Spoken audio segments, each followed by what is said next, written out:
Welcome student. আজ আমরা এসেছি দেখো কলয়েডের দ্বিতীয় ক্লাসে এবং যে সারফেস কেমিস্ট্রি অর্থাৎ পৃষ্ঠতলীয় রসায়নের অষ্টম ক্লাসে। আজকে আমরা শুরু করব দেখো বিস্তৃত দশার কণার প্রকৃতি অনুযায়ী কলয়েডের শ্রেণীবিন্যাস। তোমাদের মনে আছে এর আগের দিনই আমরা কলয়েডের শ্রেণীবিন্যাস শুরু করেছিলাম এবং সেখানে আমরা দুটো বিভাগে কলয়েডের শ্রেণীবিন্যাসটা জেনে এসেছিলাম। একটা কি ছিল, বিস্তার মাধ্যম এবং বিস্তৃত দশার ভৌত অবস্থার উপর নির্ভর করে। আর একটা কি জেনেছি, বিস্তার মাধ্যমের প্রতি বিস্তৃত দশার কণার আসক্তির উপরে নির্ভর করে।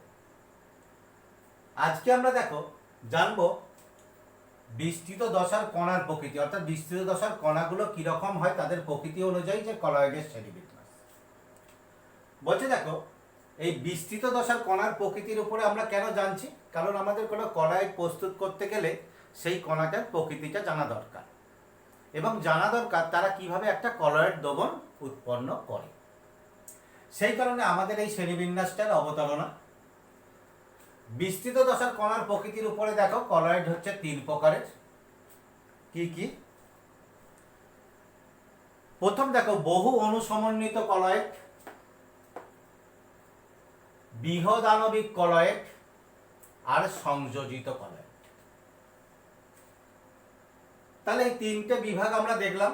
তাহলে এরপরে আমরা দেখব এই বিভাগগুলো সম্পর্কে আমরা আস্তে আস্তে জানছি, অর্থাৎ এই যে তিনটে বিভাগ দেখলাম এই বিভাগ সম্পর্কে।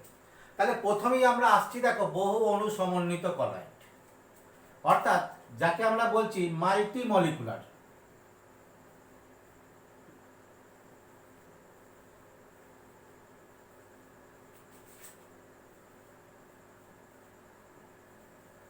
Multi molecular colloid. তাহলে অপর দুটোকে আমরা এখন বাদ দিই।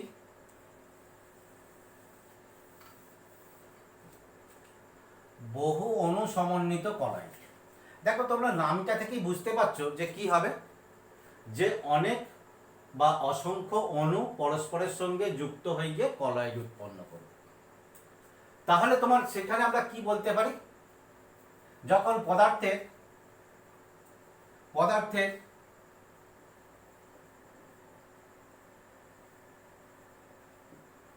অসংখ্য অণু যুক্ত হয়ে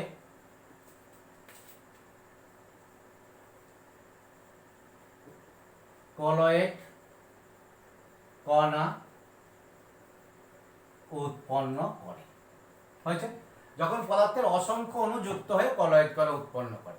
তাহলে দেখো পদার্থের অসংখ্য অণু যুক্ত হয়ে কলয়েড কণা কেন করছে, কারণ সেই অণুগুলোর আকার কলয়েড কণা অপেক্ষা ছোট। অর্থাৎ সোজা কথায় বলতে গেলে অণুগুলোর এই যে পদার্থের অণুগুলো যুক্ত হচ্ছে তাদের আকার কিরকম, কলয়েড কণার অপেক্ষা আকার ছোট। অর্থাৎ খুব ক্ষুদ্র ক্ষুদ্র কণা। এরকম দেখো কত ক্ষুদ্র ক্ষুদ্র কণা। যে কণাগুলোর আকার কিরকম হবে বা এদের ব্যাস কি, ব্যাস কলয়েড কণা অপেক্ষা কম। তাহলে এরা কলয়েড উৎপন্ন করতে পারবে না। এবার দেখো কি হয়, এইরকম এই যে কণাগুলো ক্ষুদ্র ক্ষুদ্র কণাগুলো এরকম অসংখ্য ক্ষুদ্র ক্ষুদ্র কণা পরস্পরের সঙ্গে যুক্ত হয়ে যায়, অর্থাৎ যুক্ত হয়ে গিয়ে একটা ক্লাস্টার গঠন করে। ক্লাস্টার গঠন করে একটা কণা গঠন করে। এই কণাটার আকার কি হয়ে যায়, এটার আকার হচ্ছে কলয়েড কণা আকারের সমান। বা বলতে পারি এর ক্ষেত্রে ব্যাস তাহলে কত হয়ে যাবে, 1 থেকে 100 ন্যানোমিটার বা 10⁻⁻7 থেকে 10⁻⁵ সেন্টিমিটার। তাহলে কি দেখলে দেখো, কণাগুলোর প্রকৃত আকার কলয়েড কণার অপেক্ষা ছোট। তারা পরস্পরের সঙ্গে যুক্ত হয়ে গিয়ে অ্যাসোসিয়েট হয়ে গিয়ে যুক্ত হয়ে গিয়ে একটা কলয়েড কণা উৎপন্ন করছে। উৎপন্ন করে এই কণাগুলো কি হচ্ছে, দ্রবণে মিশে গিয়ে কলয়েড দ্রবণ উৎপন্ন করছে। এটা পরিষ্কার। এবার দেখো এইখানে যে কণাগুলো যুক্ত হচ্ছে, এই যে অসংখ্য অণু যুক্ত হচ্ছে এখানে, এরা কি বল দ্বারা যুক্ত হয়? এরা দেখো বলছে ভ্যান ওয়াল আকর্ষণ বল দ্বারা যুক্ত হয়। তাহলে ভ্যান ডার ওয়াল আকর্ষণ বল দ্বারা যখন যুক্ত হচ্ছে, তাহলে তোমরা নিশ্চয়ই বুঝতে পারছো যে কণাগুলো কিরকম হবে। অবশ্যই কি হবে? নন পোলার হবে এবং তার মধ্যে কোনো আয়নীয় অংশ কোনো কিছু থাকবে না। তাহলে এরকম নন পোলার কি হতে পারে? পদার্থের পরমাণু হতে পারে, অথবা অন্য কোনো পদার্থের ক্ষেত্রে নন পোলার অণুগুলো ভ্যান ডার ওয়াল আকর্ষণ বল দ্বারা যুক্ত হয়ে গিয়ে বড় কলয়েড কণা সৃষ্টি করছে। এর উদাহরণগুলো সাধারণত কি হয়? সব থেকে বেশি যেগুলো হয় এর উদাহরণ হচ্ছে সল, যে সলগুলো উৎপন্ন হয়। যেমন ধরো গোল্ড সল,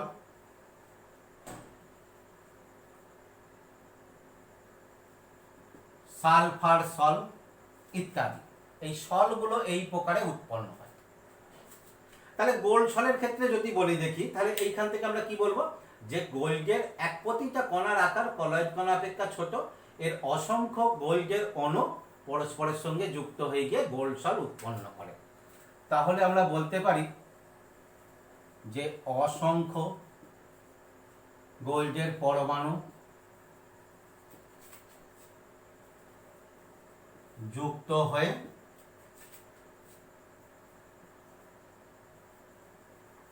গোল্ড সলে কলয়েড কণা উৎপন্ন, গোল্ড সলের কলয়েড কণা উৎপন্ন করে।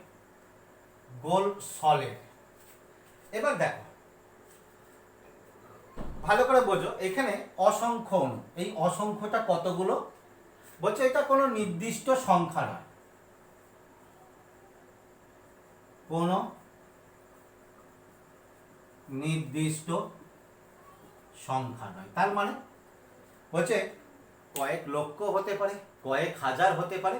এরকম বিভিন্ন ক্ষেত্রে যখন কণা এর সলটা উৎপন্ন করা হবে, সেই মাধ্যমের প্রকৃতি অনুযায়ী বিভিন্ন ক্ষেত্রে বিভিন্ন সংখ্যক অণু যুক্ত হয়ে কলয়েড কণার আকার পায়। তাহলে দেখো এর ক্ষেত্রে যখন কোনো নির্দিষ্ট সংখ্যা নয়, তাহলে আকার কি হতে পারে? তাহলে আকারও নির্দিষ্ট হবে না, আকার নির্দিষ্ট নয়, নির্দিষ্ট নয়। তাহলে আকারগুলো তোমার কি হবে? নির্দিষ্ট হবে না। এইখানে দেখো একটা ভালো জিনিস মনে রাখবে, এই আকার নির্দিষ্ট না হওয়ার জন্য গোল্ড সলের ক্ষেত্রে কি হয়ে যায়? গোল্ড সলের বর্ণ বিভিন্ন হয়। যখন বর্ণটা আসবো আলোচনা করব, এই বর্ণ কিসের উপর নির্ভর করে? সলের কণার আকারের উপর নির্ভর করে। এখানে গোল্ড সলের ক্ষেত্রে কি দেখলো? যে বিভিন্ন সংখ্যক অর্থাৎ কয়েক লক্ষ, কয়েক হাজার এরকম অণু যুক্ত হয়ে যায়, তাদের আকারগুলো ভিন্ন হয়, সেই জন্য এদের ক্ষেত্রে বর্ণও ভিন্ন হয়। ঠিক একই কথা সালফার সলের ক্ষেত্রে, যে অসংখ্য সালফার অণু অর্থাৎ অসংখ্য S8 অসংখ্য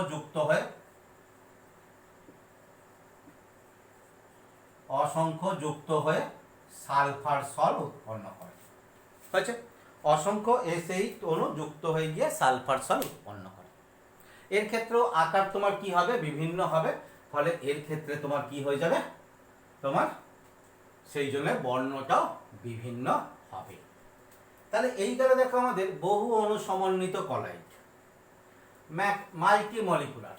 এরপরে আসছি দেখো বৃহৎ আণবিক কলয়েড।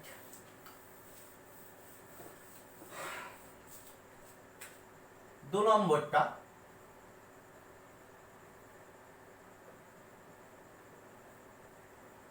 বৃহৎ আণবিক কলয়েড, ম্যাক্রোমলিকুলার যাকে বলছি।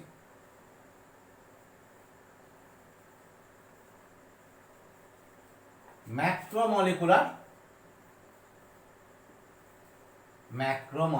কলয়েড।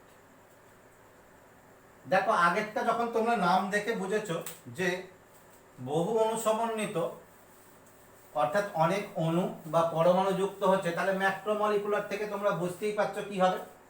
তাহলে এক্ষেত্রে দেখো কণার আকার কি হয়,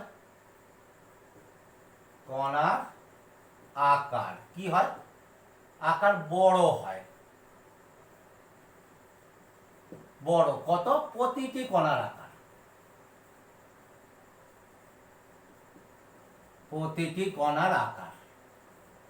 এবং যে আকারটা কি হয়, যে আকারটা কি হয়,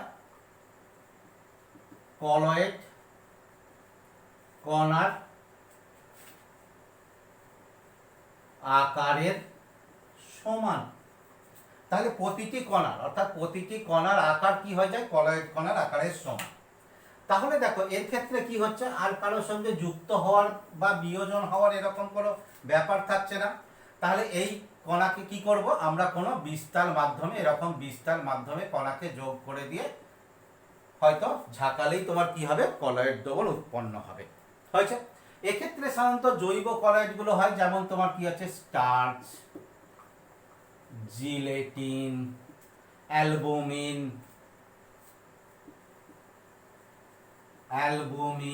ইত্যাদি, যাদের ক্ষেত্রে আণবিক ভর খুব বেশি, কোনো কোনো ক্ষেত্রে আণবিক ভর 20,000-এর থেকেও বেশি হতে পারে। এখানে দেখো একটা কথা বলে দিই, এই দুটোর ক্ষেত্রে এই প্রকার কলয়েডটা খুব স্থায়ী হয়, খুব স্থায়ী হয়।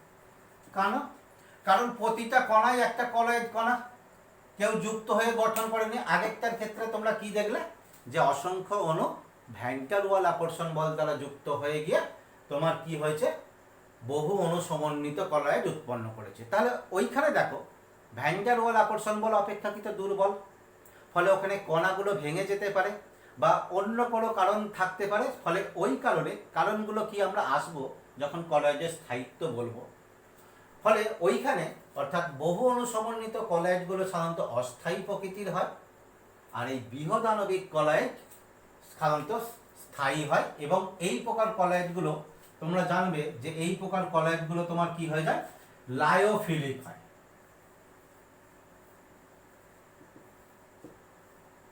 লায়োফিলিক, সলভেন্ট লাভার। আর বহু অণু সমন্বিত কলয়েডগুলো সাধারণত লায়োফোবিক হয়, সলভেন্ট হিটার। অর্থাৎ এরা দাবক আকর্ষী, ওরা হচ্ছে দাবক বিকর্ষী। হয়েছে। এইটার ক্ষেত্রে দেখো অত জটিলতা নেই। তোমাদের আগের ক্ষেত্রে দেখো তোমাদের কি হতে পারে, বহু অণু সমন্বিত কলয়েডের ক্ষেত্রে কি বলতে পারে, কখনো কখনো ওখান থেকে কোশ্চেন দিতে পারে যে গোল্ড সল কি প্রকৃতির কলয়েড কণা, বা এদের ক্ষেত্রে স্থায়িত্ব কিরকম, বা সালফার গোল্ড সলের বর্ণ কেন বিভিন্ন ক্ষেত্রে বিভিন্ন হয়, এই টাইপের তোমাদের কোশ্চেন দিতে পারে। তোমাদের কোশ্চেনগুলো আমি আস্তে আস্তে আলোচনা করব, যেটা অনেকের একটা ডিমান্ড ছিল। এরপরে যেটা আসছি দেখো খুব ইম্পর্টেন্ট, এটা সংযোজিত কলয়েড। দেখো এখানেও সংযোজিত কলয়েড, অর্থাৎ নামটা দেখে কি বোঝা যাচ্ছে যে কণাগুলো সংযোজিত হয়ে কলয়েড কণা উৎপন্ন করবে। তাহলে তোমাদের মনে হতে পারে যে প্রথম যে বিভাগটা করেছি তার সঙ্গে তো প্রায় সমান, সেখানেও তো তোমার কি ছিল, অনেক সংখ্যক অণু বা পরমাণু পরস্পরের সঙ্গে যুক্ত হয়ে গিয়ে কলয়েড কণা উৎপন্ন করেছে। তাহলে আমরা এর উদাহরণটা দেখি বা এর প্রকৃতিটা দেখি, তাহলে আমরা নিজেরাই পার্থক্যটা আস্তে আস্তে বুঝতে পারবো। বলছে দেখো এই সংযোজিত কলয়েড, আগে একদম উদাহরণে যাই। সংযোজিত কলয়েড এটা কারা উৎপন্ন করে, বলছে দেখো সাবানের দ্রবণ বা তোমার কি আছে ডিটারজেন্টের দ্রবণ বা কোয়াটারনারি অ্যামোনিয়াম লবণের দ্রবণ ইত্যাদি, ডিটারজেন্টের দ্রবণ। এইখানে দেখো আমরা এই সাবানের উদাহরণটা নিয়ে আলোচনা করব। তোমরা জানো সাবান কি, উচ্চ আণবিক ভরের ফ্যাটি অ্যাসিডের সোডিয়াম বা পটাশিয়াম লবণ। উচ্চ আণবিক ভরের সোডিয়াম বা পটাশিয়াম লবণ কি কি হয়, সোডিয়াম স্টিয়ারিক অ্যাসিডের সোডিয়াম বা পটাশিয়াম লবণ, পামেটিক অ্যাসিডের সোডিয়াম বা পটাশিয়াম লবণ, যাকে সাধারণভাবে আমরা প্রকাশ করি দেখো RCOO বা RCOOK। এই Na আর K এটা তোমরা জানো, এটা সোডিয়াম লবণ, পটাশিয়াম লবণ। এতে সাবানের পার্থক্যটাও তোমরা একটু শুনে রাখো। সোডিয়াম লবণ সাধারণত কি হয়, শক্ত সাবান, যেগুলো আমরা কাপড় কাচার সাবানের ক্ষেত্রে ব্যবহার করি। আর পটাশিয়াম লবণ কোনগুলো, যেগুলো সফট, অর্থাৎ যেগুলো আমরা আমাদের শরীরে ব্যবহার করি বা শরীরের নোংরা পরিষ্কার করার জন্য বা শরীর পরিষ্কারের জন্য ব্যবহার করি। সোজা কথা আমাদের গায়ে যে সাবানগুলো গায়ে মাখার জন্য ব্যবহার করি সেগুলো হচ্ছে পটাশিয়াম সল্ট। এখানে দেখো, যদি আমি উদাহরণে আসি তাহলে এইটা নিয়ে বলি যে সোডিয়াম স্টিয়ারেট, সোডিয়াম স্টিয়ারেট সংকেতটা দেখো, সোডিয়াম স্টিয়ারেটে C17H35COON। তাহলে এখানে দেখো হাইড্রোকার্বন অংশটা খুব বড়, এই অংশটা কি হচ্ছে বড়, যার আণবিক ভর বেশি। এই অণুটাকে আমরা এখানে বোঝার সুবিধার জন্য বা হাইড্রোকার্বন চেনটাকে দেখো, তোমরা জানো যে হাইড্রোকার্বন চেনকে আমরা কি করি, এরকম জিগ জ্যাগ দ্বারা প্রকাশ করি। তাহলে এখানেও এরকম জিগ জ্যাগ দ্বারা প্রকাশ করব। আচ্ছা, তার আগে বলি দ্রবণে দিলে এ কি হয়ে যায়, বিয়োজিত হয়ে যায়, বিয়োজিত হয়ে 17H35COO Na হয়েছে। অর্থাৎ এর দেখো এখানে দেখো কত অংশ আছে, এর ক্ষেত্রে ভালো করে খেয়াল করো, এর ক্ষেত্রে দুটি অংশ আছে, এইটা আর এইটা। এটা হচ্ছে হাইড্রোকার্বন অংশ, হাইড্রোকার্বন অংশ, আর এটা হচ্ছে আয়নীয় অংশ, আয়নীয় অংশ। কেন এইটা দিলাম দেখো, হাইড্রোকার্বন অংশ এটা হচ্ছে জল বিকর্ষী হয়েছে, অর্থাৎ জল একে বিকর্ষণ করে। আর এটা তোমার কি হচ্ছে, এই অংশটা কি জল আকর্ষী, অর্থাৎ দাবক আকর্ষী। কিন্তু আমরা এখানে জলীয় দ্রবণ ব্যবহার করব, সাবানের জলীয় দ্রবণ, সেই জন্য বললাম জল আকর্ষী এবং জল বিকর্ষী। তাহলে এইটাকে আমরা সংক্ষেপে কিভাবে প্রকাশ করব বললাম, এই জিগজ্যাগ আর এই ডট ও মাইনাস। অর্থাৎ এটা হচ্ছে তোমার এই অংশটা আর এইটা হচ্ছে এই আয়নীয় অংশ হয়েছে। বলছি দেখো, সাবানকে যখন আমরা জলে দ্রবীভূত করব, তাহলে এইটা দেখো সাবানের গঠনটা বা কিরকম প্রকৃতির হয় এইটুকুটা বোঝা গেছে। এবার দেখো সাবানকে যখন আমরা জলে দ্রবীভূত করব কি হয় দেখো।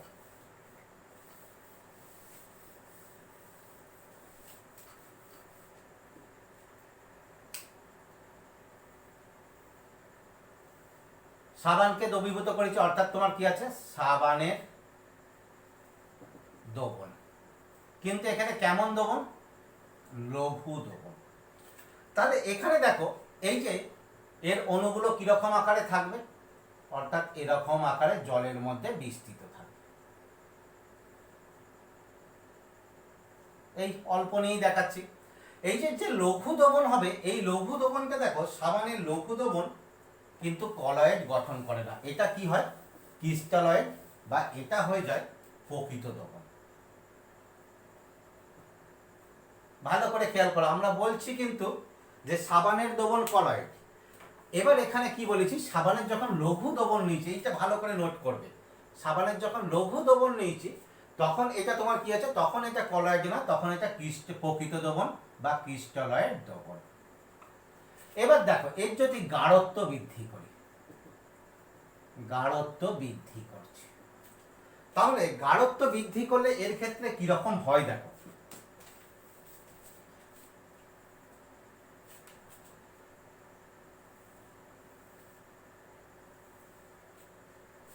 শোনো, যখনই এর গাঢ়ত্ব বৃদ্ধি করব, এর দেখো দুটো অংশ আছে, এই অংশটা জল বিকর্ষী, এটা জল আকর্ষী। ফলে যখনই গাঢ়ত্ব বৃদ্ধি করব তখন তোমার কি হবে, জলের মলিকুলগুলো এর হাইড্রোকার্বন অংশগুলোকে বিকর্ষিত করবে। বিকর্ষিত করার জন্য হাইড্রোকার্বন অংশগুলো তোমার কি হবে, এক জায়গায় সংযোজিত হয়ে যাবে, এক জায়গায় জমাট বেঁধে যাবে, এক জায়গায় জমা হয়ে যাবে। কিন্তু খেয়াল করো এর যে মজার, এটা খানিকটা কি হচ্ছে অ্যাম্পোফিলিক নেচার, অর্থাৎ একটা অংশ জল বিকর্ষী, একটা অংশ জল আকর্ষী। তাহলে হাইড্রোকার্বন অংশগুলো এক জায়গায় সংযোজিত বা জমাট বেঁধে গেল, কিন্তু আয়নীয় অংশটা কি জল আকর্ষণ করছে, ফলে সেই অংশটা কি করবে জলের দিকে থাকবে এবং থেকে একটা গোলাকার অণু গঠন করে। কিরকম দেখো, বলছে এই হাইড্রোকার্বন অংশগুলো এক জায়গায় জমাট বেঁধে যাবে।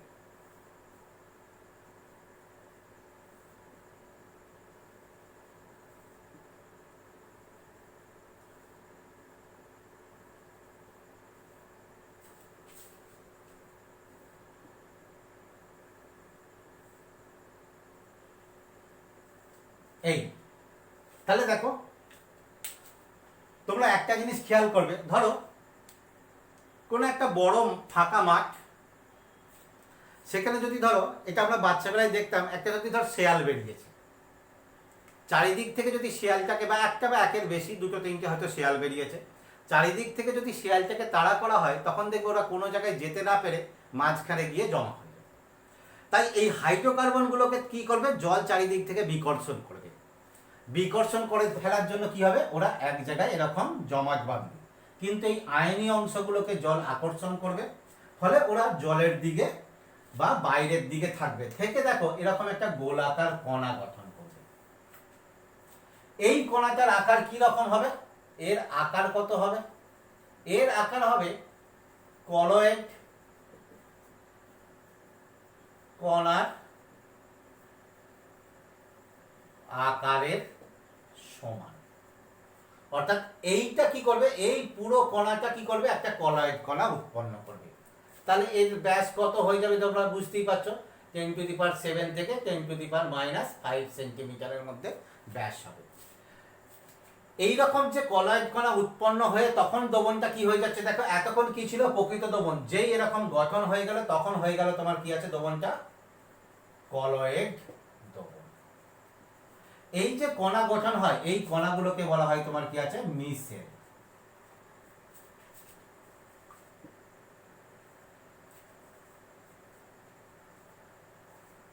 মিসেল। এবার দেখো এখানে কি রকম হলো, এখানেও দেখো কণাগুলো পরস্পরের সঙ্গে যুক্ত হয়েছে, বা আয়নগুলো এখানে খানিকটা সম্পূর্ণ আয়নীয় সংযোজন বলবো না, খানিকটা আয়ন এবং হাইড্রোকার্বন মিলেমিশে একটা সংযোজিত হয়ে গিয়ে তোমার কি আছে একটা কণা গঠন করেছে, যে কণাটার আকার কলয়েড কণার আকারের সঙ্গে সমান। এই কণাটা দ্রবণে মিশে এরকম, তাহলে কি হবে অসংখ্য এরকম কণা সৃষ্টি হবে দ্রবণের মধ্যে। তাহলে দ্রবণের মধ্যে অসংখ্য কণা সৃষ্টি হয়ে দ্রবণটাকে একটা কলয়েড দ্রবণ উৎপন্ন করবে। আর যে কণাটা উৎপন্ন হচ্ছে সেই কণাটাকে আমরা কি বলছি, দ্যাট ইজ মিশেল। তাহলে এখানে দেখো প্রথম যে বহু অনুসমন্বিত কলয়েড, তার সঙ্গে সেখানে কি ছিল কণাগুলো ভ্যান ডার ওয়াল আকর্ষণ বল দ্বারা যুক্ত হচ্ছিল। এখানে দেখো কণাগুলো কি হয়ে গেছে, এখানে কণাগুলো যুক্ত হয়েছে একটা তোমার কি আছে বিকর্ষণ বল এবং আয়নীয় আকর্ষণ বল দ্বারা পরস্পরের সঙ্গে যুক্ত হয়েছে। তাহলে এই গেল তোমার কি আছে সাবানের অণুর ক্ষেত্রে কলয়েড কণা গঠন। এবার ভালো করে লক্ষ্য করো এর বেসিক পার্টটা কি ছিল।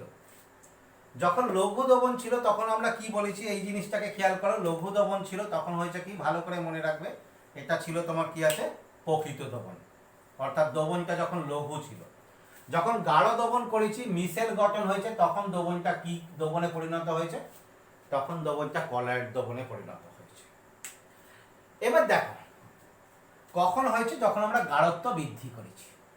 তাহলে এখানে লঘু দ্রবণ ছিল, আস্তে আস্তে আমরা গাঢ়ত্ব বৃদ্ধি করেছি, বৃদ্ধি করতে করতে একটা নির্দিষ্ট গাঢ়ত্ব যাবার পরে তোমার কি হয়ে গেছে, এরকম মিশেল গঠন হতে শুরু করেছে। তাহলে সর্বনিম্ন যে গাঢ়ত্বে মিশেল গঠন হয় সেটা কি আমরা বলছি কি সিএমসি, অর্থাৎ ক্রিটিক্যাল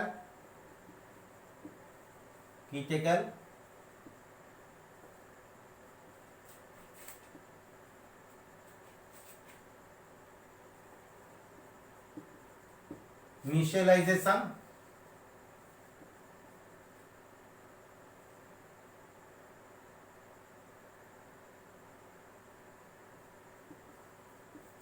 ক্রিটিক্যাল মিশেলাইজেশন কনসেন্ট্রেশন, অর্থাৎ ক্রিটিক্যাল মিশেল গাঢ়ত্ব। তাহলে এটাকে আমরা কি বলবো, আবার ভালো করে খেয়াল করো, আমরা গাঢ়ত্ব বৃদ্ধি করছি, বৃদ্ধি করতে করতে একটা গাঢ়ত্বে যাওয়ার পরে মিশেল গঠন শুরু হচ্ছে বা মিশেল গঠন হচ্ছে। তাহলে সর্বনিম্ন যে গাঢ়ত্বে মিশেল গঠন হচ্ছে সেটাকেই আমরা তোমার বলছি কি সিএমসি, ক্রিটিক্যাল মিশেলাইজেশন কনসেন্ট্রেশন। অর্থাৎ তাহলে আমরা কি বলবো, সর্বনিম্ন যে গাঢ়ত্বে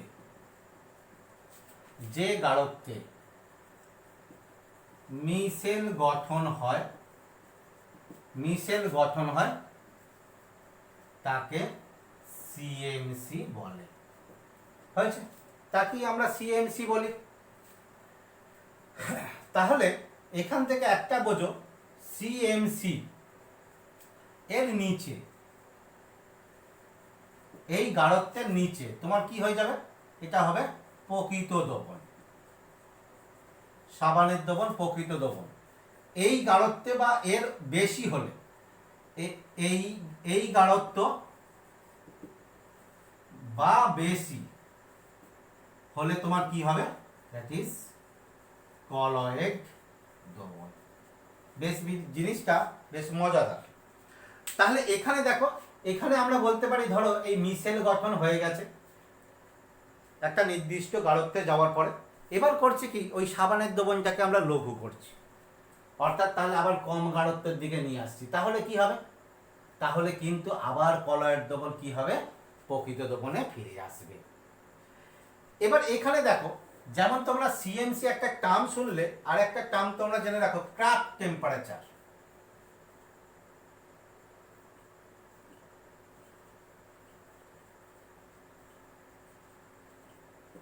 ক্রাফট টেম্পারেচার, আচ্ছা এটা লিখে দিই।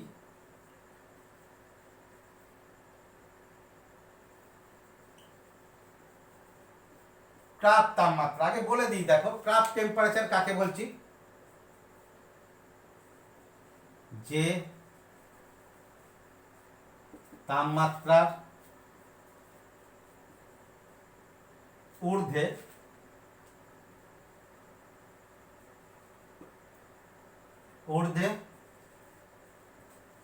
মিশেল গঠন হয়, যে তাপমাত্রার ঊর্ধ্বে মিশেল গঠন হয় তাকে বলছি ক্রাফট টেম্পারেচার। তাহলে দেখো এখান থেকে, এইটা থেকে তোমরা কি জানলে, যে সব তাপমাত্রা তো মিশেল গঠন হয় না। যদি তাপমাত্রা খুব কম থাকে তখন মিশেল গঠন হবে না। তাপমাত্রা বাড়াতে বাড়াতে একটা নির্দিষ্ট তাপমাত্রা বা তার বেশি গেলেই তোমার কি হবে, মিশেল গঠন হবে। সেই তাপমাত্রাটাকে বলছি আমরা কি হচ্ছে, ক্রাফট টেম্পারেচার, বা তোমার কি, হ্যাঁ ক্রাফট টেম্পারেচার। হয়েছে, এই জায়গাটা তোমাদের খুব ইম্পর্টেন্ট, খুব ভালো করে পড়বে। অনেক সময় কোশ্চেন আসে যে মিশেল কি, আর কি কোশ্চেন আসতে পারে, সাবানের লঘু দ্রবণ এর প্রকৃতি কিরকম, বা সাবানের কণাগুলো কি হয়, কিভাবে কলয়েড দ্রবণে, বা সাবানের দ্রবণ কিভাবে কলয়েড দ্রবণে রূপান্তরিত হয়। বা এখান থেকে আসে শর্ট কোশ্চেন তোমার সিএমসি, ক্রিটিক্যাল মিশেল গাঢ়ত্ব কি, ইত্যাদি কোশ্চেনগুলো কিন্তু তোমাদের এখান থেকে আসতে পারে। আরেকটা এখানে কোশ্চেন হয় যে এই সাবানের পরিষ্কার ক্রিয়া, অর্থাৎ সাবান কিভাবে জামা কাপড়কে পরিষ্কার করে।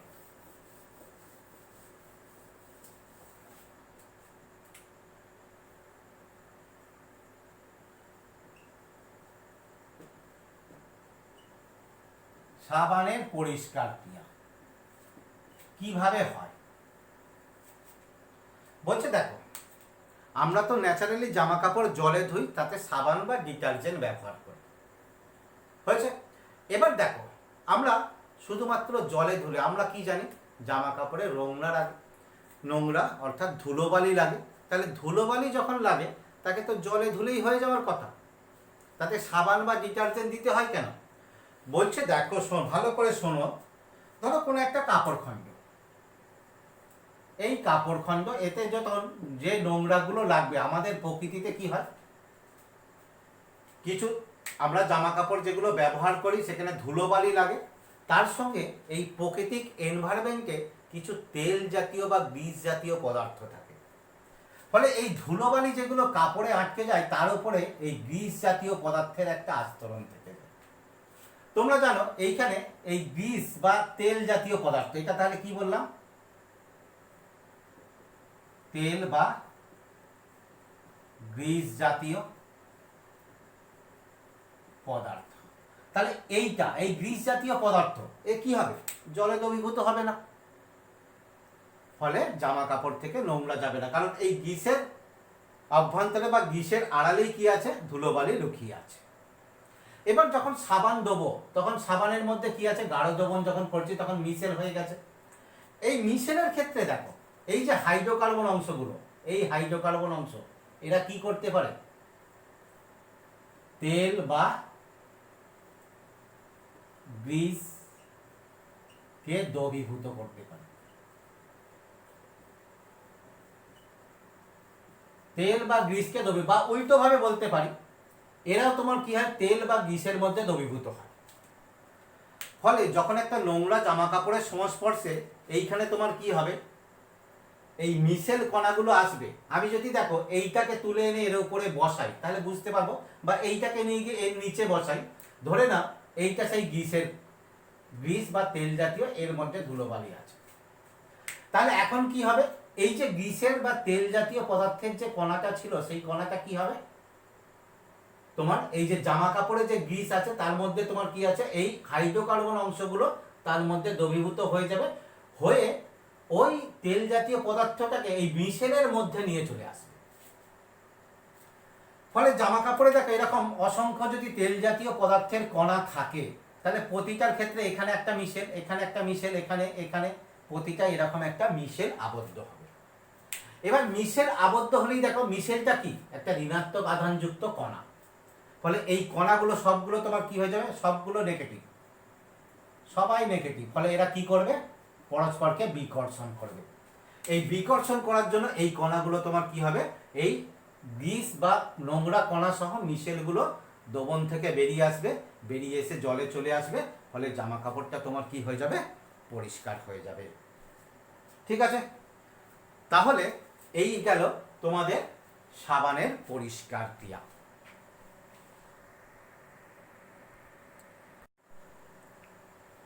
এরপরে আসছি দেখো আমরা ইমালশন। তোমরা জেনে গেছো এর মধ্যে ইমালশন আমরা কাকে বলছি? এটা দুটি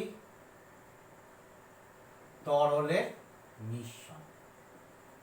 কেমন দুটো তরল? যারা পরস্পরের সঙ্গে মেশে না। সাধারণত কি হয়? একটি জল, অপরটি তেল, সাধারণত। এছাড়াও হতে পারে, এটাই। এই দেখো জল আর তেলকে যদি আমরা মেশাই তাহলে ইমালশন হয়। এই দুটো ইমালশনে কি পরিমাণে থাকে তার উপর নির্ভর করে ইমালশন দুই প্রকারের। ইমালশন দুই প্রকারের। একটা কি? জলে তেল জাতীয়, অর্থাৎ অয়েল ইন ওয়াটার। আর একটা কি? 2 নম্বরে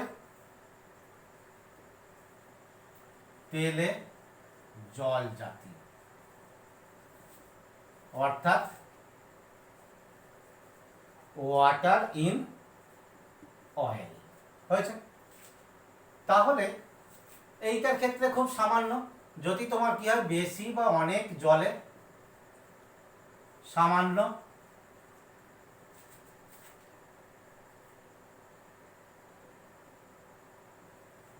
সামান্য তেল যোগ করলে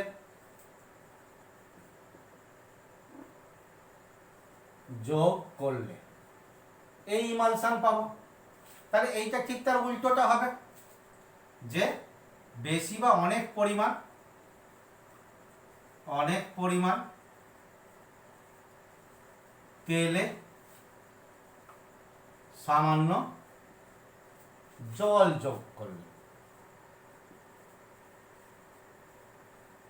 যোগ করলে এই ইমালশনটা পাবো। এদের ক্ষেত্রে উদাহরণ কি হয়? উদাহরণ কি হয়? দুধ, ভ্যানিশিং ক্রিম,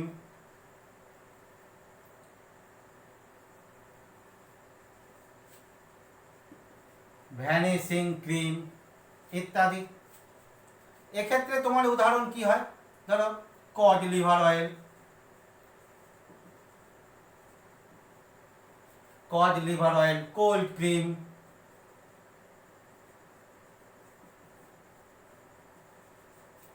কোল্ড ক্রিম ইত্যাদি। বা বাটারও হয়। এই বাটারটা নিয়ে একটু কনফিউশন, বিভিন্ন বইতে দেখবে থাকে আলাদা আলাদা।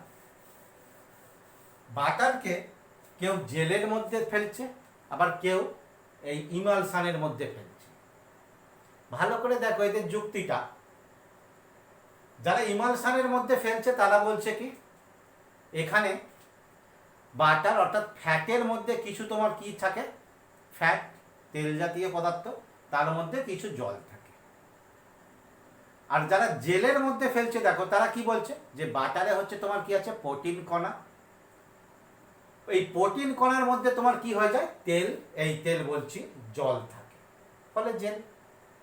অ্যাকচুয়াল বাটারে তোমার ফ্যাট প্রোটিন তোমার কি আছে, দুটোই থাকে। তাহলে এখন তোমরা কি করবে, বলছে তোমরা যে কোনোটা, অর্থাৎ তোমার কি আছে জেল বা ইমালসান, যে কোনো উদাহরণে লিখলেই তোমরা নাম্বার পাবে, কারণ এটা একটা কনফিউশন। সঠিক মতবাদ এরকম দেখতে পাওয়া যায় না। তাহলে এই গেল তোমার জলে তেল জাতীয় এবং তেলে জল জাতীয়। এখন দেখো এইখানে এই প্রকার ইমালসানগুলোকে কি করতে পারি আমরা, শনাক্ত করতে পারি। অর্থাৎ কোনটা কি ইমালসান, শনাক্তকরণ। শনাক্তকরণের ক্ষেত্রে প্রথম দেখো, যদি আমরা জল যোগ করে ঝাঁকাই, কি হতে পারে দ্রবণটা, দুটো জিনিস হতে পারে। এ দ্রবণটা লঘু হতে পারে, অর্থাৎ জল যোগ করে যদি, মানে এই যে ইমালসান, আমরা কোন প্রকারের ইমালসান জানি না, যদি তার মধ্যে জল যোগ করে ঝাঁকাই, তাহলে দ্রবণটা কি হতে পারে, লঘু হতে পারে। অথবা কি হতে পারে, জল পৃথক স্তর গঠন করতে পারে,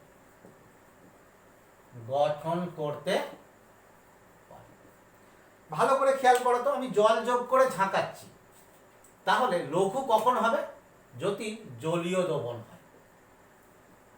জলীয় দ্রবণ, জলীয় দ্রবণ মানে কি, জলে তেল জাতীয় ইমালসান, অর্থাৎ এইটা এই প্রকারের। আর যদি দেখো জল পৃথক স্তর গঠন করে, তাহলে কি ছিল, সেখানে তেল ছিল, জল যোগ করার পরে পৃথক স্তর গঠন করেছে, তাহলে সেটা তেলের দ্রবণ ছিল, অর্থাৎ জলে তেল জাতীয় ইমালসান। তাহলে এই প্রক্রিয়ায় তোমার কি হচ্ছে, আমরা শনাক্ত করতে পারি। আর একটা কি করতে পারি, বলছে দেখো তেলে দাব্য এরকম কোন রং যোগ করলে, অর্থাৎ তেলে দ্রবীভূত হয় এরকম কোন যদি রং, বেশিরভাগ রঙই তাই হয়, তেলে দ্রবীভূত হয়, এরকম যদি হয়, তাহলে সেক্ষেত্রেও দেখো দুটো ঘটনা সৃষ্টি হবে। কি, একটা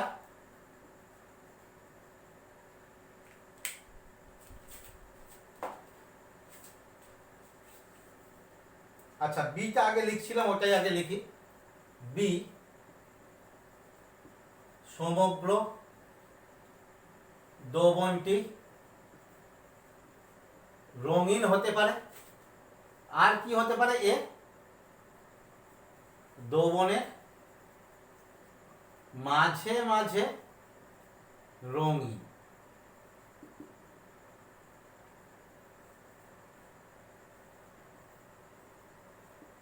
দ্রবণের মাঝে মাঝে রঙিন হতে পারে। তাহলে দেখো মাঝে মাঝে যদি রঙিন হয়, তার মানে কি, আমরা কিসের দাব্য যোগ করেছি, তেলে দাব্য এরকম কোন রং, তাহলে মাঝে মাঝে তোমার কি আছে, রঙিন হচ্ছে।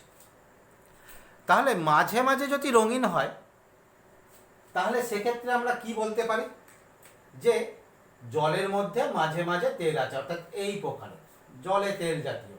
আর সমগ্র অংশটা রঙিন হয়ে গেছে কেন?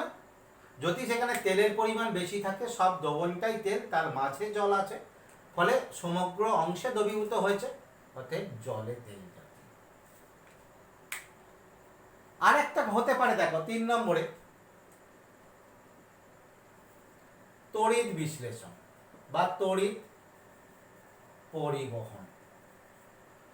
এটা বলে দিই, দেখো বলছে কোন একটা দ্রবণের আমি তড়িৎ পরিবাহিতা নির্ণয় করলাম, সেটা আমরা যে কোনো ভাবে তড়িৎ পরিবাহিতা পরিমাপ করতে পারি। তোমরা এর আগে তড়িৎ রসায়নে শিখে এসছো দ্রবণের তড়িৎ পরিবাহিতা পরিমাপ। তাহলে দ্রবণের তড়িৎ পরিবাহিতা পরিমাপ করলাম, ধরো পরিবাহিতা পেলাম x, পরিবাহিতা x। এবার ওতে কিছুটা কি করলাম, এইখানে কিছুটা NaCl যোগ করে দিলাম। NaCl যদি যোগ করে দিই, তাহলে কি দিয়ে পরিবাহিতা পরিমাপ করি, যদি দেখি পরিবাহিতা বেড়ে গেছে, ভালো করে খেয়াল করো, পরিবাহিতা বেড়ে গেছে, তার মানে কি এই NaCl যোগ করেছি, এ দ্রবণে বিয়োজিত হয়েছে, পরিবাহিতা বাড়িয়েছে। কোন দ্রবণে বিয়োজিত হতে পারে? জলীয় দ্রবণে, অর্থাৎ পরিবাহিতা বাড়লে জলের দ্রবণ, জলে তেল জাতীয়। আর যদি দেখি পরিবাহিতা প্রায় একই রয়ে গেছে, তাহলে এটা কি হয়ে যাবে? তেলে জল জাতীয় ইমালশন। তাহলে এইভাবে আমরা দেখো ইমালশনগুলোকে শনাক্ত করতে পারব। এবার দেখো ইমালশনের প্রস্তুতি।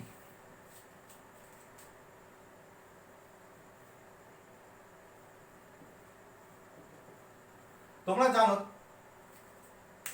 এতদিনে ধারণা হয়ে গেছে যে তেলের সঙ্গে জল মেশে না, তাই এদেরকে যদি মেশাতে হয় তাহলে বাহ্যিক কোনো কারক প্রয়োগ করতে হবে বা অন্য কোনোভাবে করতে হবে।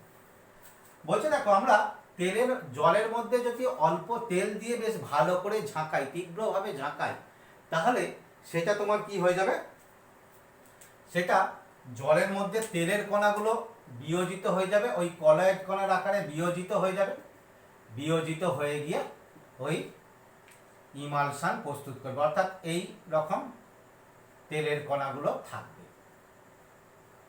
এটা একটা ইমালশন।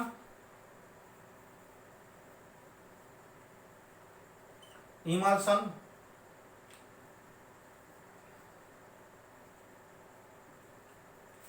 এবার দেখো, এই ইমালশন দ্রবণটা স্থায়ী হয় না, এটা খুব অস্থায়ী প্রকৃতির। কেন অস্থায়ী প্রকৃতির? বলছে দেখো, এই তেলের কণাগুলো পরস্পরের সঙ্গে যুক্ত হয়ে অপেক্ষাকৃত বড় কণা, তার সঙ্গে আবার যুক্ত হয়ে আরো বড় কণা, ফলে এরকম আস্তে আস্তে তেলের কণাগুলো যুক্ত হয়ে গিয়ে বড় কণা সৃষ্টি করে। এই কারণে এরা খুব স্থায়ী হয় না। সেই জন্য এদেরকে স্থায়ী করার জন্য একটা ইমালশন কারকের প্রয়োজন, অর্থাৎ স্থায়ী করার জন্য কি প্রয়োজন? ইমালশন কারক। ইমালশন কারক অর্থাৎ ইমালশন কারকটা কি করবে? ইমালশন দ্রবণটাকে স্থায়িত্ব প্রদান করবে। তোমরা শুনে এসছো দুধের মধ্যে কি থাকে? ক্রেসিন নামক এক প্রকার পদার্থ থাকে, যে পদার্থ তোমার কি হয়, ওই দুধের স্থায়িত্ব বা ওই ইমালশন অবস্থাটা স্থায়িত্ব প্রদান করে। তাহলে ইমালশন কারক কি করলো? স্থায়িত্ব দিয়েছে।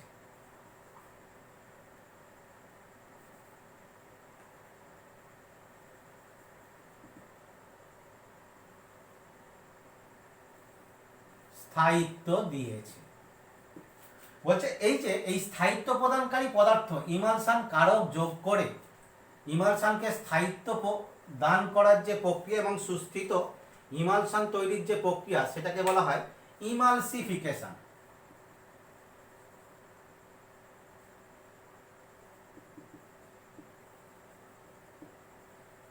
ইমালসিফিকেশন অর্থাৎ স্থায়িত্ব কারক যোগ করে ইমালশন বা স্থায়ী ইমালশন দ্রবণ প্রস্তুতের যে প্রক্রিয়া, সেটাকে বলা হচ্ছে ইমালসিফিকেশন। এই স্থায়িত্ব কারক, এই যে পদার্থটা যোগ করা হয় বা ইমালশন কারক, সেটাকে স্থায়িত্ব কারক বলতে পারি। ইমালশন কারক এগুলো কোন জাতীয় পদার্থ হয়? বলছে এইগুলো তোমার কি হচ্ছে, এদের চরিত্র হবে দীর্ঘ হাইড্রোকার্বন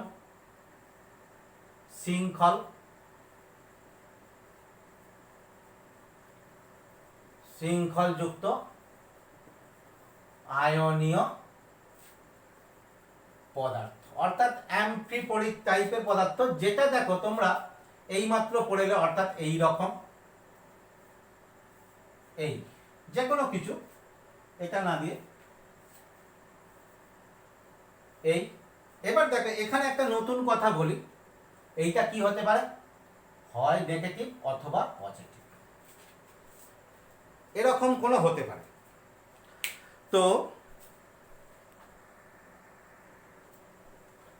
তো এই প্রকারের পদার্থ সম্পর্কে দেখো এইমাত্র আমরা সংযোজিত কলয়েডে আলোচনা করেছি, তাহলে এইগুলো কি হবে, বলছে সাবান হতে পারে, ওই ডিটারজেন্ট হতে পারে, বা কোয়াটার্নারি অ্যামোনিয়াম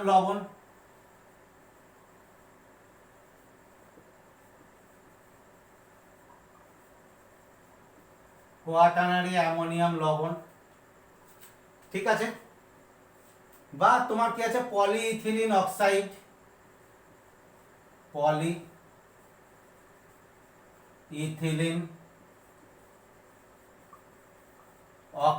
ইত্যাদি হতে পারে। হয়েছে? তাহলে এই পদার্থগুলো কি করে, ইমালশনে স্থায়িত্ব বৃদ্ধি করে। কিভাবে স্থায়িত্ব বৃদ্ধি করে দেখো,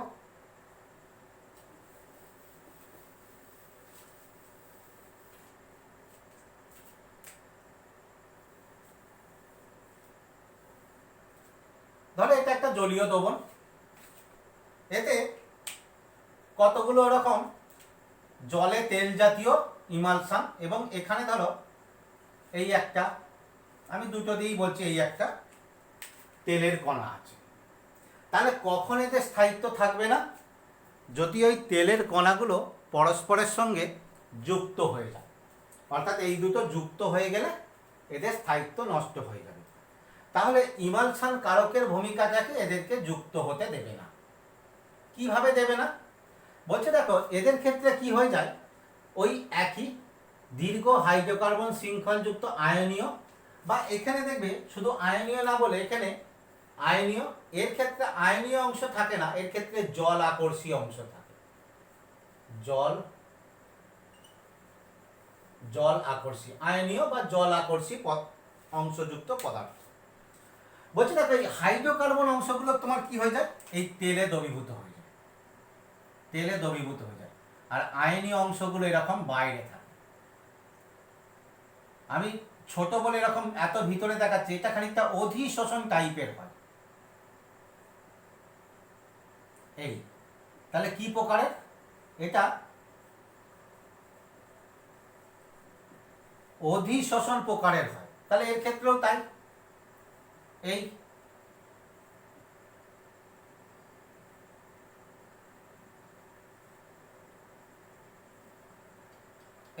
তাহলে এখন কি দেখতে পাচ্ছ দেখো তো, এখন দেখতে পাচ্ছ এরা তোমার কি করেছে, এই যে এরা কি করেছে, এই যে তেলের কণার উপর আস্তরণ সৃষ্টি করেছে,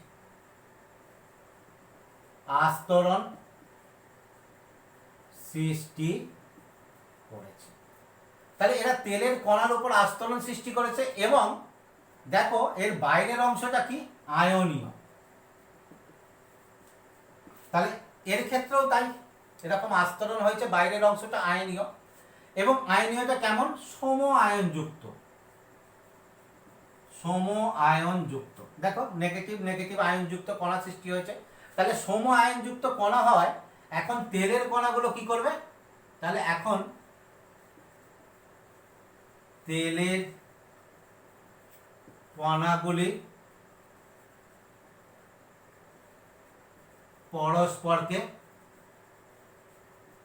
বিকর্ষণ করবে। খেয়াল করো, এতক্ষণ মিশে যাচ্ছিল, এখন কি করবে, পরস্পরকে বিকর্ষণ করবে। তাহলে বিকর্ষণ করলেই কি হবে, এরা পরস্পরের সঙ্গে যুক্ত হবে না এবং স্থায়ী হবে।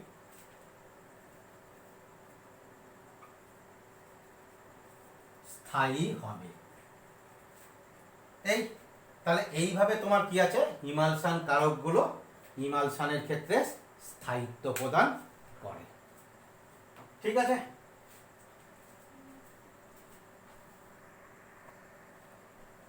এই ইমালশন কারকগুলোর বা এই প্রকারের পদার্থগুলোর আর একটা বিশেষ ভূমিকা আছে তরলের ক্ষেত্রে। বলছে দেখো এই প্রকার পদার্থগুলো কোনগুলো, এই যে দীর্ঘ হাইড্রোকার্বন শৃঙ্খল, সাবান, ডিটারজেন্ট, এই প্রকার পদার্থগুলো হয় কোনো তরলের ক্ষেত্রে পৃষ্ঠতল সক্রিয় পদার্থ। পৃষ্ঠতল সক্রিয় পদার্থ অর্থাৎ সারফেস অ্যাক্টিভ মলিকুল বা ম্যাটার। পৃষ্ঠতল সক্রিয় পদার্থ, এখানে একটু জেনে রাখো, এই পৃষ্ঠতল সক্রিয় পদার্থ এখান থেকে কখনো কখনো কোশ্চেন আসে। পৃষ্ঠতল সক্রিয় পদার্থ কি, কাদেরকে বলবো পৃষ্ঠতল সক্রিয় পদার্থ? বলছে যে পদার্থগুলোকে সাধারণত আমরা জল দিয়ে বলি বা অন্য কোনো তরলে যোগ করলে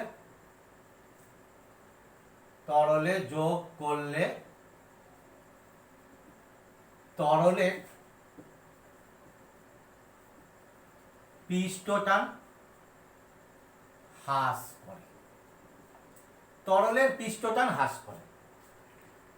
তাহলে এই জাতীয় পদার্থগুলো হচ্ছে, তোমরা জানো সাবানকে যদি আমরা জলে যোগ করি সাবান সহজে কি হয়, ফেনা উৎপন্ন করে। ডিটারজেন্টও তাই। কেন ফেনা উৎপন্ন করে? কারণ ওরা জলের পৃষ্ঠটানকে কমিয়ে দেয়, কমিয়ে দেওয়ার ফলে সহজে ফেনা উৎপন্ন হয়। এই পৃষ্ঠটান সক্রিয় পদার্থগুলো দেখো এখানে 4টে উদাহরণ দিয়েছি। এরা এই শ্রেণীর পদার্থ, তা সাবান, ডিটারজেন্ট, এরা হচ্ছে অ্যানায়নিক। অ্যানায়নিক কেন? কারণ এদের অ্যানায়নীয় অংশ থাকে। অবশ্যই পৃষ্ঠতল সক্রিয় পদার্থগুলো কি হবে, দীর্ঘ হাইড্রোকার্বন শৃঙ্খলযুক্ত আয়নীয় বা জল আকর্ষী অংশ থাকে। তোমরা সাবানের ক্ষেত্রে দেখেছ আর COO মাইনাস, এটা হচ্ছে সাবান।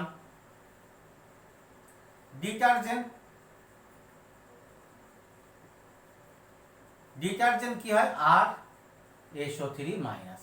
এটা যে কোনো লবণ হতে পারে, অ্যামোনিয়াম বা যে কোনো লবণ। তাহলে অ্যালকিল সালফোনয়েটের লবণ, এরা অ্যানায়নীয় অংশ। কোয়াটারনারি অ্যামোনিয়াম লবণ, এগুলো সাধারণত এই কোয়াটারনারি অ্যামোনিয়াম লবণ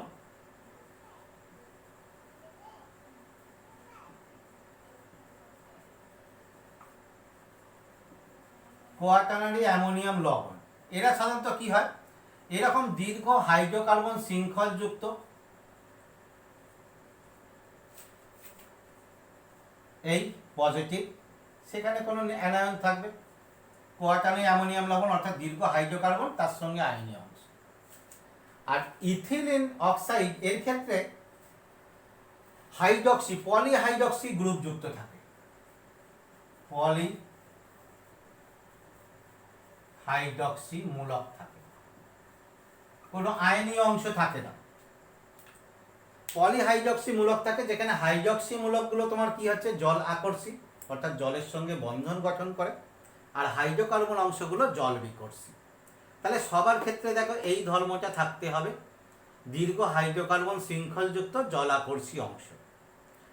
দেখো এখানে তোমাদের দিতে পারে পৃষ্ঠতল সক্রিয় পদার্থ কি, উদাহরণ চাইতে পারে কোনো অ্যানায়নিক বা কোনো ক্যাটায়নিক বা কোনো পশম পৃষ্ঠতল সক্রিয় পদার্থের উদাহরণ দাও। এছাড়া তোমার কি দিতে পারে, ইমালশন কি, কয় প্রকার, অর্থাৎ জলে তেল জাতীয়, তেলে জল জাতীয়, প্রতি ক্ষেত্রে উদাহরণ দাও। বা ইমালশন কারক কি, আরও যদি একটু অপেক্ষাকৃত শক্ত কোশ্চেন দেয় তো তাহলে সেক্ষেত্রে তোমাদের কি হবে, যে ইমালশন কারক কিভাবে কাজ করে হয়েছে। তার আগে তোমরা সাবানে পড়ে এসছো। আচ্ছা, এছাড়াও দেখো কি দিতে পারে? ইমালশানের ব্যবহার। আরেকটা কোশ্চেন তোমাদের বলে দিই একটু, যদি কম্পিটিটিভ এক্সামের জন্য, যে এই যে ওই সংযোজিত কলয়েডের থেকে যদি ভিন্ন হাইড্রোকার্বন গ্রুপযুক্ত থাকে, ওরকম সোডিয়াম বা পটাশিয়াম লবণ, তাদের ক্ষেত্রে মিশেল গাঢ়ত্ব কীরকম হবে, কার ক্ষেত্রে কীরকম হবে। আচ্ছা ওইটাই পরে আসছি, আগে এইটা বলে দিই ইমালশানের ব্যবহার। দেখো ইমালশানের ব্যবহার তোমরা দেখবে যে ইমালশান যেগুলো, ওই যে কোল্ড ক্রিম মানে যে শীতে আমরা ক্রিমগুলো ব্যবহার করি, ভ্যানিশিং ক্রিম, সাধারণত কোল্ড ক্রিমগুলো দেখবে একটু গাঢ় প্রকৃতির হয়, আর ভ্যানিশিং ক্রিমগুলো কি হয় অপেক্ষাকৃত যেগুলো ডাইলুট, যেগুলো বডি লোশন টাইপের, বা ওই যে কড, লিভার অয়েল, দুধ, এগুলো আমরা বিভিন্ন ক্ষেত্রে ব্যবহার করি আমাদের প্রাত্যহিক জীবনে। বিভিন্ন ঔষধ রূপে তোমার কী আছে, যে cod liver oil, vitamin B complex ইত্যাদি ব্যবহার করা হয়। এছাড়া দেখো ইমালশানের ক্ষেত্রে কি দেখলাম, সাবানের পরিষ্কার ক্রিয়া, ডিটারজেন্টের ক্ষেত্রেও তাই, অর্থাৎ পদার্থের পরিষ্কার করতে, যে কোনো জামা কাপড়কে পরিষ্কার করতে ব্যবহার করা। বা এর ক্ষেত্রে তোমরা ইমালশানের ক্ষেত্রে আরেকটা পেয়ে থাকবে, ওই ধাতু নিষ্কাশনে আমরা যখন সালফাইড আকরিকের গাঢ়ীকরণ করি পাইন তেল, জলের মধ্যে পাইন তেল দিয়ে, ওখানে একটা ইমালশান গঠিত হয়, যে ইমালশানে তোমাদের ওই সালফাইড আকরিকগুলো ওদের পৃষ্ঠতলে আটকে যায়, যেটা তোমাদের অধিশোষণের ক্ষেত্রে একবার বলা হয়েছিল। হয়েছে? তো আমরা দেখো তাহলে ওই কোশ্চেনটাকে একবার দেখে নিই। কোনটা বলছে? দেখো যদি 10টি কার্বনযুক্ত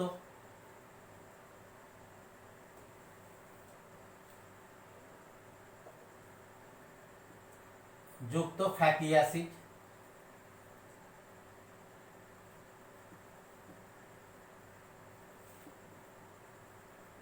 অ্যাসিডের আয়ন, আর একটা 15টি কার্বনযুক্ত ফ্যাটি অ্যাসিডের আয়ন, এটা কার ক্ষেত্রে সিএমসি কম হবে, অর্থাৎ কম গাঢ়ত্ব দিলেই তোমার কি হবে, সিএমসি কম মানে কম গাঢ়ত্বে মিশেল গঠন হবে, কম গাঢ়ত্বে মিশেল গঠন হবে। বলছি দেখো কম গাঢ়ত্বে মিশেল গঠন হবে, মিশেল গঠনের ক্ষেত্রে কে প্রধান ভূমিকা গঠন করেছে? হাইড্রোকার্বন অংশ। মিশেল গঠনে দেখো প্রধান ভূমিকা হাইড্রোকার্বন অংশের,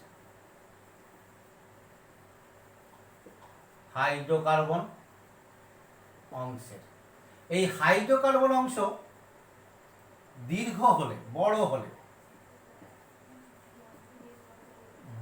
হলে কম গাঢ়ত্বে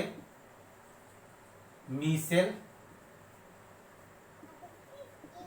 গঠন হবে, তার মানে সিএমসি কম হবে।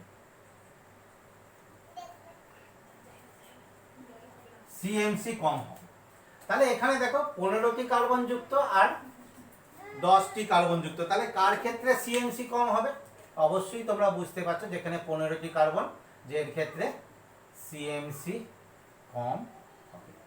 তবে এই কোশ্চেন খুব সহজে সচরাচর এমনি পরীক্ষাগুলোর ক্ষেত্রে দেয় না, খুব কম্পিটিটিভ পরীক্ষাগুলোর ক্ষেত্রে এই টাইপের কোশ্চেন দিতে পারে। তাহলে এখানে আমরা তোমার ইমালশানের যে বিভিন্ন প্রকৃতি বা তার কিভাবে গঠন হয়, স্থায়িত্ব পায়, সেই সংক্রান্ত আলোচনাগুলো আমরা পরিষ্কারভাবে জানলাম।